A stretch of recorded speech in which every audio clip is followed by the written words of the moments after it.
ঘটনাটি ঘটেছে নেপালের হিমালয় অঞ্চল ও তিব্বতের সীমান্তবর্তী কয়েকটি গ্রামে। সামাজিক যোগাযোগ মাধ্যমে ছড়িয়ে পড়া ভিডিওতে দেখা যায় পাহাড় ঘেঁষা একটি এলাকায় হঠাৎ করেই আছড়ে পড়ে এক বিশালাকৃতির কর্দমাক্ত পানির স্রোত।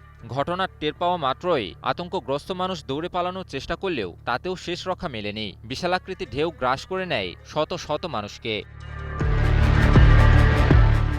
তিব্বত থেকে নেমে আসা আকস্মিক ঢলে মুহূর্তের মাঝেই তছনছ হয়ে গেল নেপালের সীমান্তবর্তী কয়েকটি গ্রাম। কোনো সতর্কবার্তা নেই কোনো বড় দুর্যোগের আভাস। তবু হঠাৎ করে নেমে আসা এক তীব্র বন্যা মুহূর্তের মাঝে গ্রাস করে নিল শত শত মানুষকে।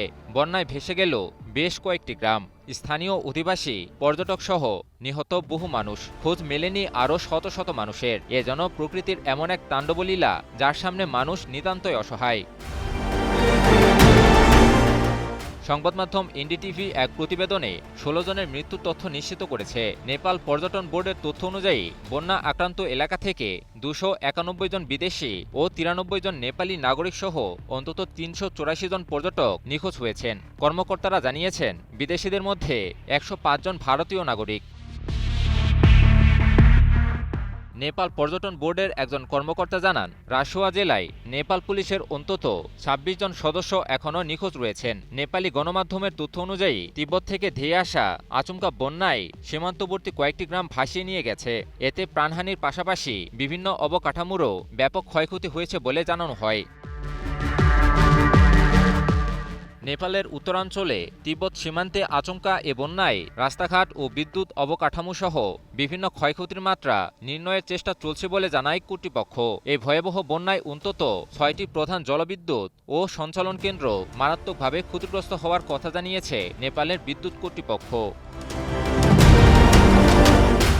নেপাল পুলিশের মুখপাত্র আবিনারায়ণ কাফলে বার্তা সংস্থা এএফপিকে বলেছেন, ক্ষয়ক্ষতির সঠিক পরিমাণ আমরা জানি না, তবে বন্যাটি অত্যন্ত বড় এবং এটি অনেক জনবসতিকে ক্ষতিগ্রস্ত করেছে। আমরা নদীর ধারে বসবাসকারী লোকদের সরে যেতে সতর্ক করেছি এবং আমাদের সমস্ত ফোর্স মোতায়েন করেছি।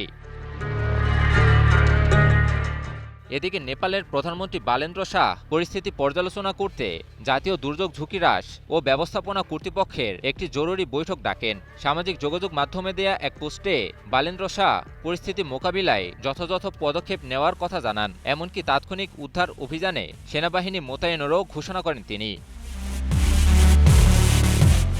তাৎক্ষণিকভাবে এই আকস্মিক বন্যার সঠিক কারণ জানা যায়নি, তবে গত বছর এই একই নদীতে ধেয়ে আসা এক ভয়াবহ আকস্মিক বন্যার পেছনে একটি হিমবাহ হ্রদের পানি উপচে পড়াকেই দায়ী করা হয়েছিল।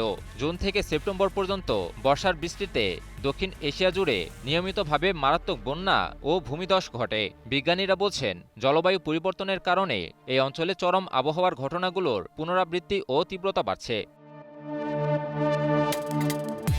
ইমন আলী, নিউজ 24।